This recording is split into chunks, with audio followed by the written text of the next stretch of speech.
left off towards the bottom of 117b. I'll finish. Um, okay. Stuff on the heart. So we're continuing the discussion on someone who stole the field and then it was sensitive and then Joe, your if he, audio is a little muffled. You can't hear him. you can't hear me. Second. It's a little noisy where I am. Let's see. If I talk louder, does that help? Yes. Okay, sorry about that. So if we're continuing this 117b towards the bottom of the very short Mishnah, we're continuing with the discussion of someone who steals a field and then it's confiscated from the thief. So Shafamar, so someone stole a field. That can be done typically by Rashi points out, I think by moving a boundary marker. Anyway, what happens is the field gets flooded, and now it's worthless. So it doesn't exist anymore as a field. Oh no, the robber can say to the owner, "I shall fall upon like okay, take your field back." Now the fact that by outside circumstances it was flooded, the thief is not responsible for that damage because in the case, as in the case of anything else, we just return the lost item. It's not the thief's fault that the thief didn't damage it; it was damaged by a flood. So, the thief doesn't have to pay any compensation. So, Rabbi Stahak, go to the southern Chadera, the Shtafan, the Ahar, posting on this. Five Mohammed will start thereafter. You have to repost the field. You were unloved. That's what Rabbi Lezer did. Rabbi say no. What is the basis of their argument? So it comes down to how you interpret the words in the Torah. The Kipesh Bamito Libre. So it's going to be all out there. Regarding having to do with the loan, right? If you deny that if you lie about it. About that for owing someone money. So this is the kichesh bami. So it says you lie to your friend. Ribui, that is an inclusive word. In other words, it's saying it's not just a loan that's being discussed here, but any kind of deceit, any kind of wrong that you do to your friend. Now then it says the pikadon, for example, with a deposit of asset.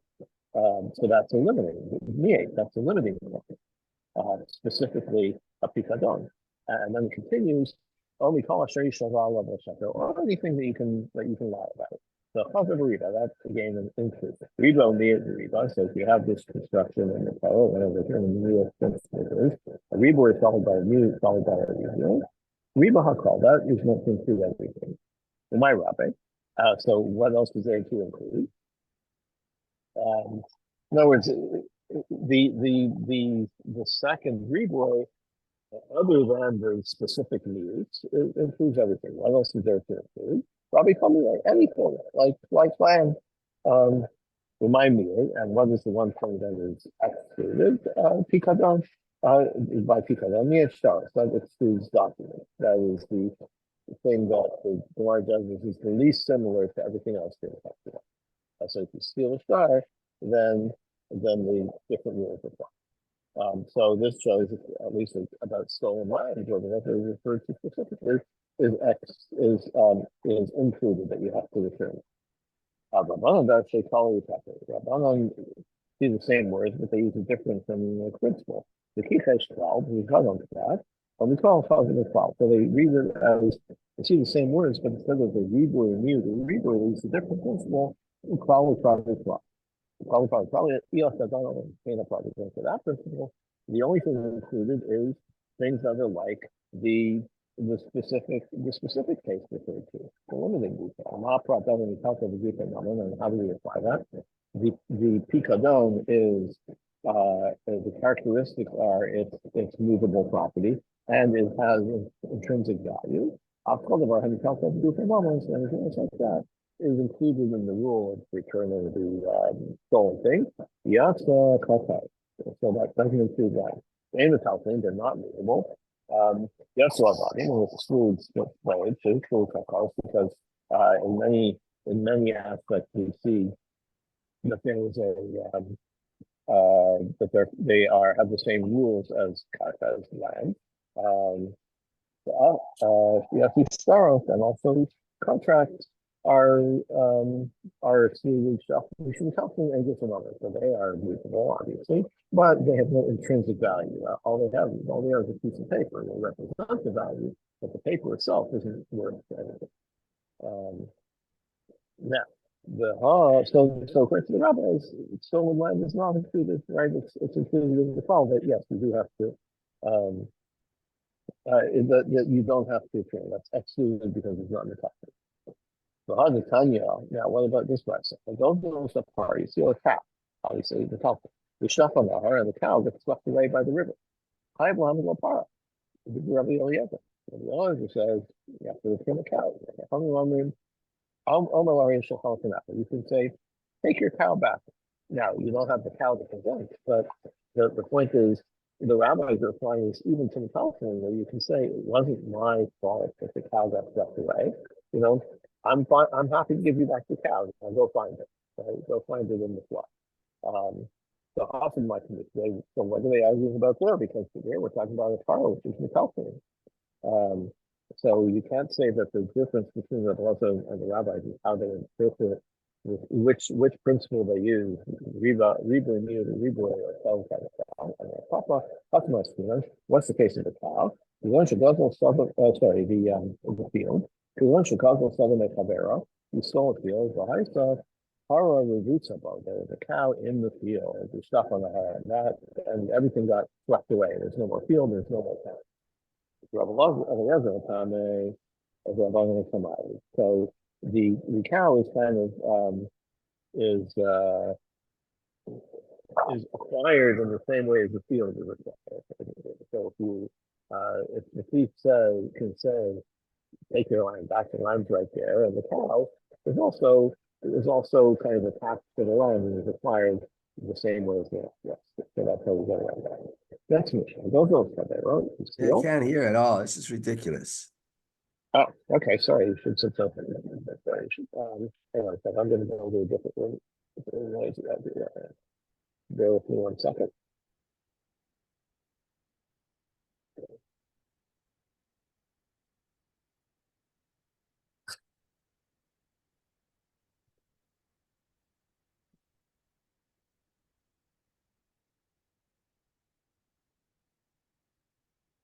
Okay, how's this? Is this any better? Yes. Much better, like day and night. Much better. I'm so sorry. Okay.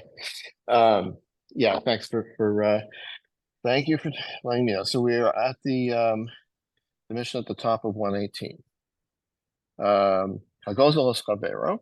You steal from someone, or you borrow, or you are returning an object that he gave you to watch. So by Yishuv, if it's in a populated area, you can't return it in the wilderness.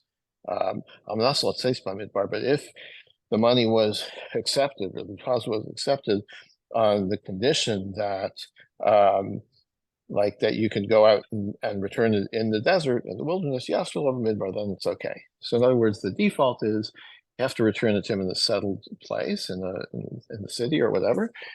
Presumably the idea is that the midbar is a dangerous place, right? And you are it's subject to you might be robbed out there, right? So you're not you can't return it to him in a place where he can't securely take possession of it. Ramina, so the Gemara asks, Brysa says that a loan can be repaid anywhere. And something that you're returning a lost article or something that you were given to look after, that can only be returned in its place. So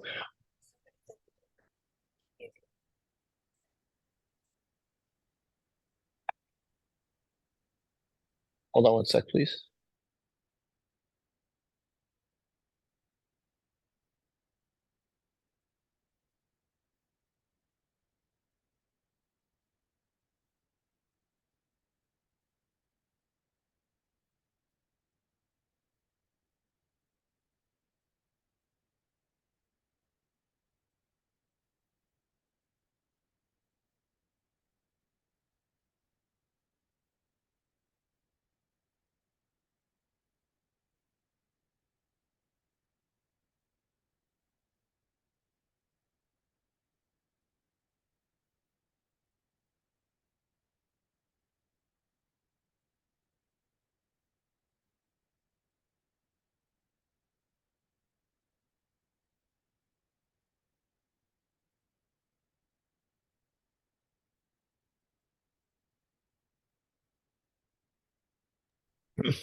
Sorry, I'm back.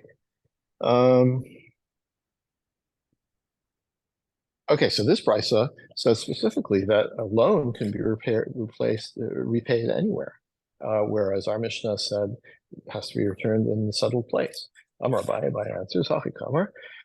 This is what the brisa means. Milvan nitna litava b'chol makom. A loan can be demanded, repayment can be demanded anywhere. Veda pikadon lo nitnu litava b'mkomon. A lost item or an item that's being watched can only be demanded in its place.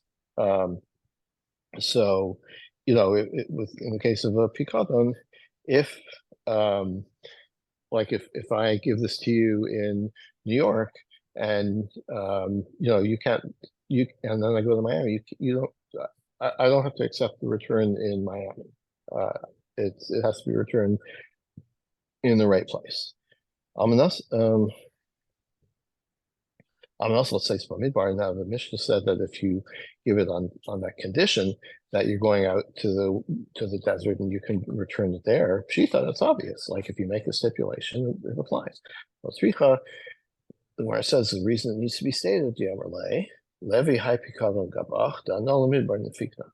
If you say, if you're not like specific about it being a stipulation, if you say, I'm giving this to you to watch because I'm going out to the desert. And the other one says, you know what? I'm also going out to the desert. So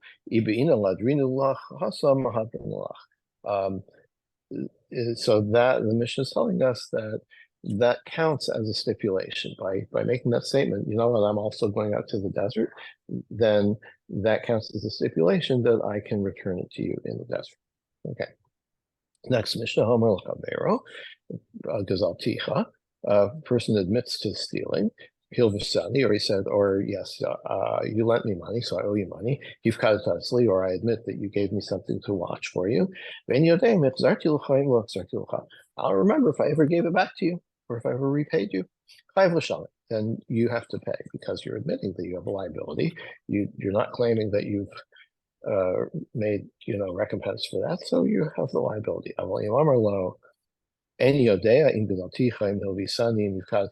don't remember if I stole from you or if you lent me money or if you gave me something, then because then you're not admitting that there's a liability. You're saying, I'm not sure about this. I may have lent you something. Maybe you have some documentation or whatever. But by saying that I may have done that, that doesn't establish liability. Itmar, the Gemara says, someone says, I have, you owe me $100. Any of them. The other one says, I don't remember. Rav Huna and Rav Yehuda say you're liable. Rav Yochanan Amar Pater. Rav Nachman and Rav Yochanan say you're not liable. Rav Huna and Rav Yehuda, why do they say you're liable? Bari V'Shem Bari Aleph, because one, as the claimant says, I'm sure you owe me $100, and you say I'm not sure. So then we accept the one who says is sure. It's not a counterclaim. It's just it's not even considered. Rav Nachman and Rav Yochanan Amar Pater. Why do the others say you're not liable? Okay, because who's got the money right now? The other guy has the money right now, and he's saying like, I don't admit that I owe it to you, right? So without any kind, of course, if you have witnesses or you have a contract or something, fine. But this is not the case. This is just two claimants against each other, and so we don't intervene to confiscate the money from one to give to the other. It's not a Mishnah. But if he says, I don't know if you lent me the money, then pater. So hechidami, what's the case there? If we're talking about where there's no demand for payment, reisha nami delo kotavale. So then the first ruling in the Mishnah also has to be a case, a parallel case where there was no demand. So why should you have to pay? Right? If neither one of them, like if the supposed lova is uncertain and there's no definite demand from the supposed malva, then why should you have to pay? And there's nothing that indicates there should be payment. So it must be that the other one does say, I lent you money, whereas, pay me back my money. The Katani say for Pater Milashalim, and the end of the Mishnah says, you're off the hook, you don't have to pay because you're not sure if it ever happened. Where's this Leolam Delo Katavale? Now we're talking about a case where there's no demand for the money. The supposed lender doesn't say that I let you money, you owe me money. So there's no real obligation here. There's no liability. The supposed borrower doesn't have to pay because it hasn't been established that there's a loan. But he's feeling guilty. He wants to be a tzaddik. He wants to be he wants to feel that he's off the hook, or let's say like God knows what really happened here. You don't remember, so you want to be sure that you fulfill your obligations, your possible obligations. But as far as the rules of jurisprudence, there's no reason to force the repayment or the payment of that money. Okay, Itman, we have a similar idea. Amar of Chia bar Abba Rav Yochanan, Rav Chia says, Amar of L'chaver Raman Rabbi Yochanan, person says, you owe me money. Allah Omer, any other, the other one says, I don't remember. Chayav, you have to pay. If you're somebody who wants to be like Lifnim Mashur Sadim, if you want to be virtuous in God's eyes. Okay, so in other words, the same idea. There's no by the rules of evidence, we can't force you to pay. But if you want to pay because you want to feel, like you fulfilled all your obligations, then of course you should do so.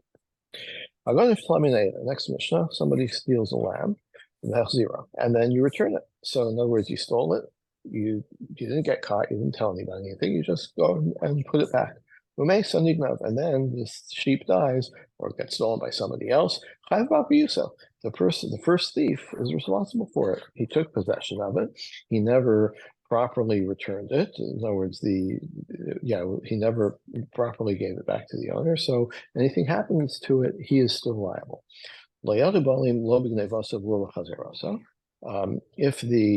If the owners never, like the same case, they never knew the sheep was stolen and then put back. And then the owners did a census and counted all the sheep and said, "Oh, no sheep missing here," because it was already returned, but they never knew that it was gone. Then pater, then the thief is not liable. So it seems like by counting and affirming that all the sheep are there, that is kind of like retaking possession. And so the thief is off the hook. The original thief is off the hook.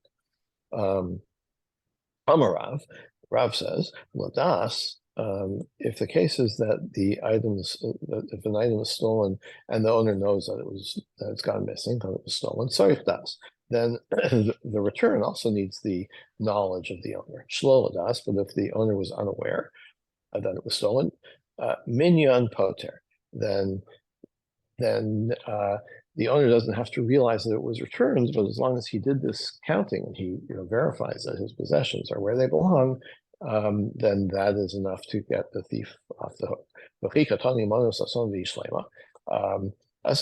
So when the Mishnah says if he counts the sheep and everything is in place, then that, as we read it, is applying to the second clause of the Mishnah, which is if the owners never knew that it was gone, but they've now counted it, and everything is there, then they have effectively taken control of the sheep again, and then the thief who returned it is no longer liable. Shmuel says, "Ben ladas ben shlo das minyan poter."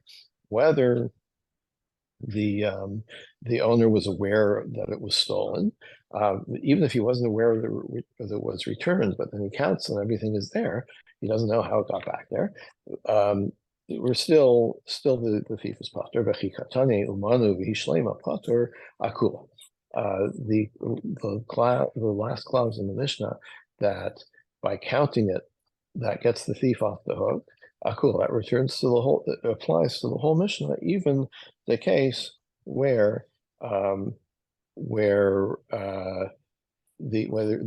owner knew that it was missing in the first place, that it was stolen in the first place. Rabbi Yochanan says, if the owner was aware that it was stolen, then by counting it and finding it there again, that exempts the thief from liability. Shalom das. If it was stolen without the owner knowing, then even counting it is not necessary for the thief to be patur. So what does the Mishnah say at the end? That you're patur if the thief is patur if the sheep were then counted by the owner and everything is there. All right, so that's referring to the first clause of the Mishnah, and in other words, where the owner knew that it was missing in the first place. And the Rav Chiza is the fourth opinion, Ladas minyan poter. If the article is stolen, if the sheep is stolen and the owner knows about the theft, minyan poter, then by counting it and finding that it's been returned, then the thief is poter. Shlo ladas, if it was stolen without him knowing, sarich das, then in order for the thief to avoid his liability, to get rid of his liability, you have to notify the owner, I've given it back to you. And so what is the case where he returns the sheep and he counts the owner counts the sheep and finds the sheep is there again. All right, that's talking about the first clause where he knows where the owner knew it was stolen. Amar Rava, so Rava says, "My Kamma Drofi." So what's Rav Chiza's reasoning? Oh, the Ankita Nigre Barayasa.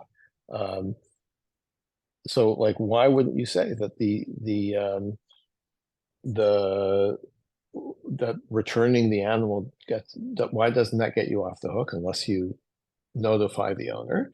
Because once the sheep has been removed from its flock, it gets used to being off on its own, right? It gets used to leaving the flock. So now, the fact that you put it back in the flock, but now this is a sheep that has had its eyes opened, as it were, to the outside world, and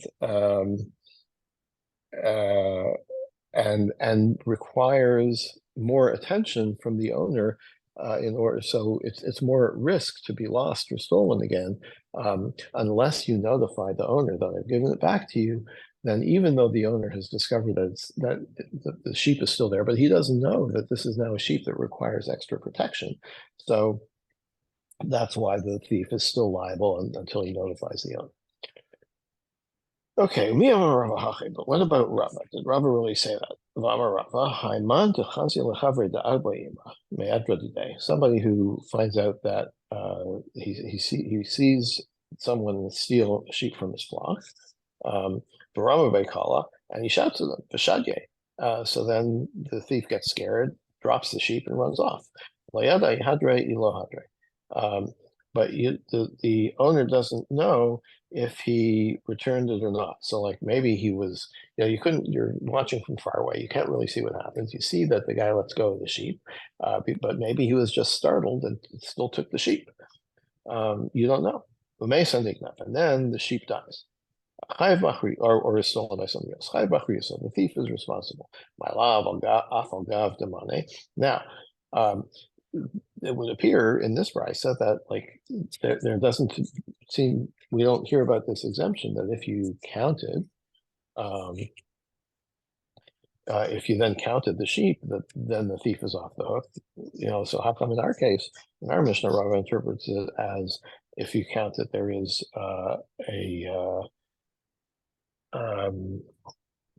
that the thief can absolve himself of responsibility by returning it. Whereas says, well, you don't have to You don't have to apply that. It's a low money. We're talking about only where if the owner didn't count it. And that's when this thief who got startled is off the hook. But if the owner then counted everything and found it's there, then he's retaken possession of the sheep, and the thief who didn't actually steal anything in this case is not liable. Now we're going to examine Rav's opinion. If the thief returns the lamb to the owner, to the flock in the desert, then he has returned what he had to return. Now, in this case, there's no notification to the owner referred to, and there's no counting referred to. So how does that square with Rav's interpretation of our Mishnah? Rav Chanan bar Abba, Mother Rav Bir Koasa. We're talking about an easily identifiable lamb, like it's got spots. Okay, so then you've got a bunch of white sheep and you've got one black sheep, right? So it's easy to notice if the black sheep is now among your flock. You don't have to formally count them all. You know that the one that had been stolen without your knowledge, it's still with you, or it's with you again, because you can see it. So it's not required. You don't require counting, as opposed to if all the sheep look more or less the same, they're not easily distinguishable. That's a different story. And Rav can say that you would require counting to absolve the thief of responsibility. Maybe this is actually like these four interpretations of our Mishnah. Maybe it's actually reflecting a Tanaik dispute. There's a brayso that Hagonev told me that you steal a sheep from the flock, the sell a keys or a coin from a purse.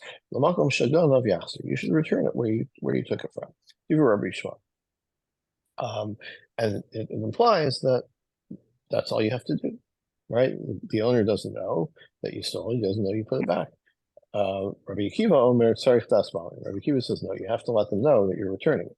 So now we're assuming that everybody agrees with the statement of Rabbi Yitzchak. Rabbi Yitzchak Adam also l'mashmeish v'kiso b'chol shah. Person's always checking to see if his money is still there. My love, Vesela Ladas, who the Rabbi Shmuel. So maybe so we're assuming that the Bryce is talking about a coin that was stolen. The owner knows it was stolen because, according to Rabbi Yitzchak, you always know how much money you have on you. And so whether Rabbi Shmuel and Rabbi Kiva are arguing the same thing as Rabbi Shmuel are arguing as to whether you require when the owner knows about the theft, is it require that you let him know that you're returning it, right? So we're talking about a theft that is not the owner doesn't know about it. So we're not dealing with Rabbi Yitzchak, who says you always know how much money you have in your pocket. No, we're talking about a sheep. You don't always know how many sheep you have.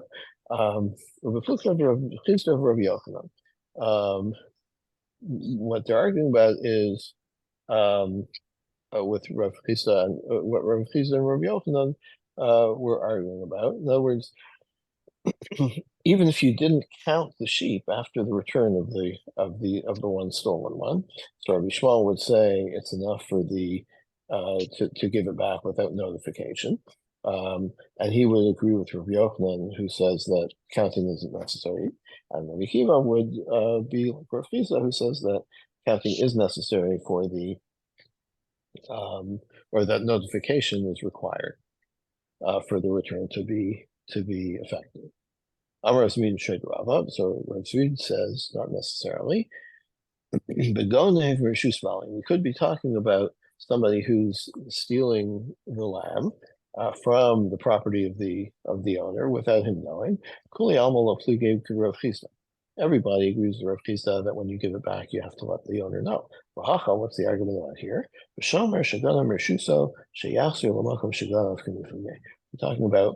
about somebody who's watching the animal for you, and then you steal it, right? And can you just return it to the place that you were watching it from, in other words, to your own property, or like, let's say you took the sheep off to market, I don't know, you used the wool, or you exercise some kind of control over it that is contrary to that challenges the ownership of the real owner, right? And then you have, you regret that, and you put the sheep back where you had been keeping it before. Does that count as returning it to the original owner? Rabbi Kiva over Koselo Shmirasa.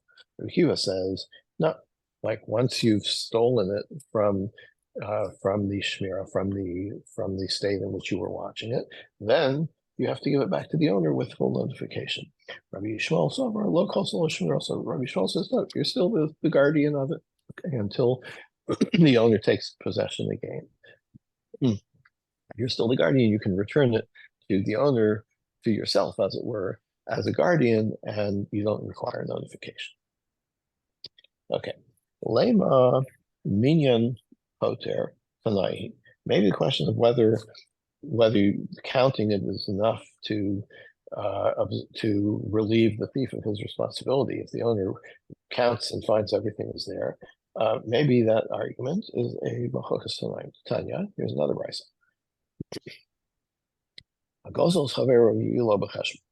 Somebody steals, and then, like, I steal something that's worth $100, and I owe you $1,000, and I go and pay you back $1,100, right? So I have included the worth of the returning of the stolen item as part of another transaction.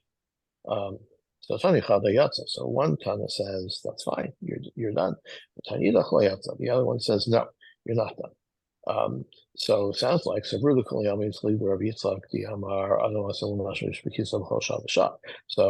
we're assuming that everybody agrees with Rabbi Yitzchak that, like, if I pay you $1,100, you're going to count the money, right? You can say, wait, you only owed me $1,000, you're giving me $1,100. Oh, you're giving me more for some other reason.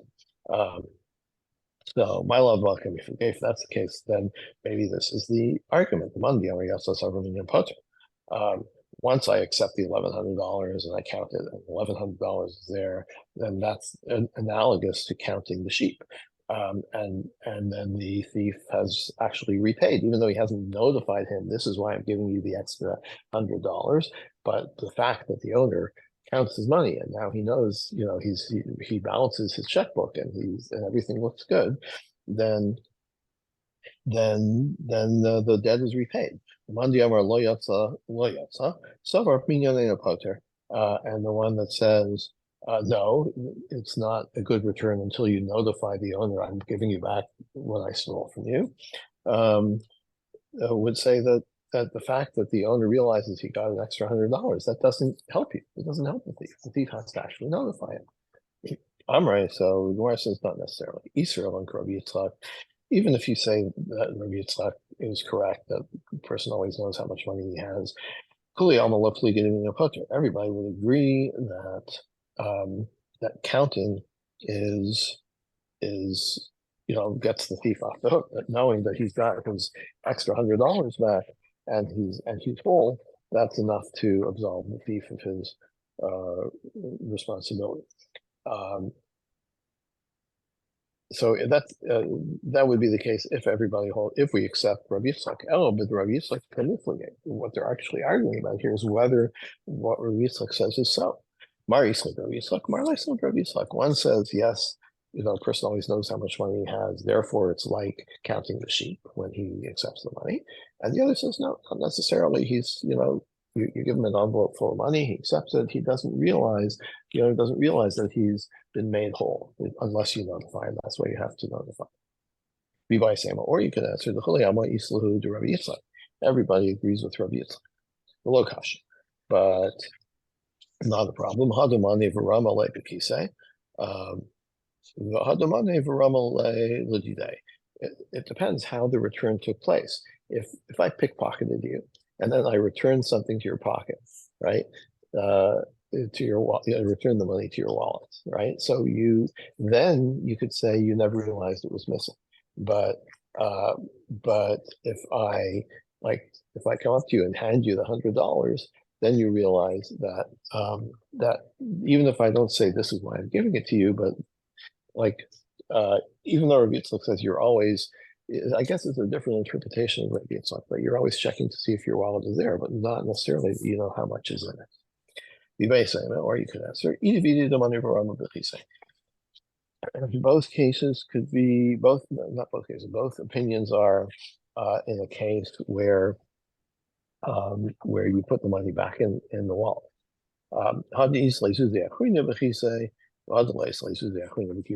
How much money did you take from his wallet? If you empty out his wallet, then we can assume that, yeah, you realize my wallet's empty, because what Rabbi Yitzchak actually said was, person's always, feeling to see if his wallet is there, right? So you'll realize that there's no coins in it, right? It feels different. But if I only took one coin out of the 10 coins in your purse, then you're not always counting it. You just want to see if everything is there. So that's a different story. Okay. I'm just thinking it's already 8:25, so I think we'll stop here for today. I'm teaching again tomorrow, so hopefully we'll be able to finish up tomorrow. And it'll be a bit of a lift, but we're supposed to finish Bava Kamma tomorrow, so we'll make that effort. Yashika, thank you. Okay, I'm sorry about the noise before. Tomorrow I'll make sure that the audio I is don't good know what before I you did, start. but it's fine now. No, Yeah. I'm in a hotel and it's very noisy out on the balcony. I thought my noise canceling earphones would take care of it, but apparently not. I can hear you guys fine, but you couldn't hear me. Sorry about that. Where Okay. are you? Miami Beach. Must be nice this time of year. It is nice this time of year. It's very lovely. Thank you. Yeah, unfortunately, my last trip to Miami Beach was in August.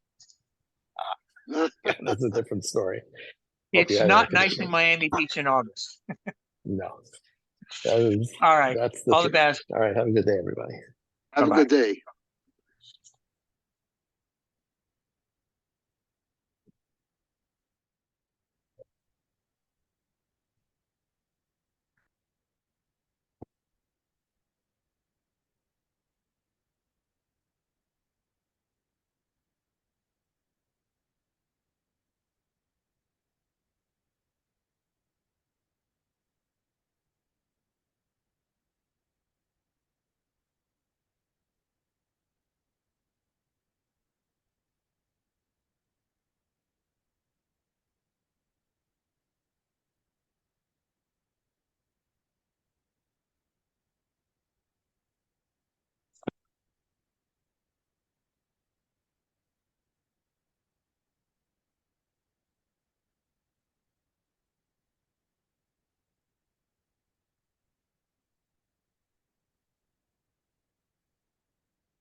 Just gonna see.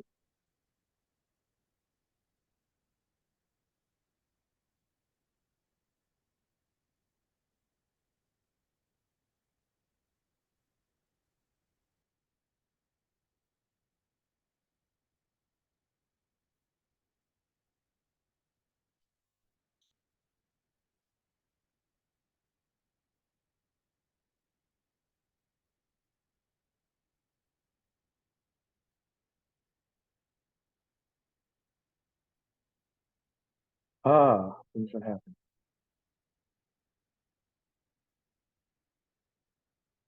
Letters for is fine.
Was always in.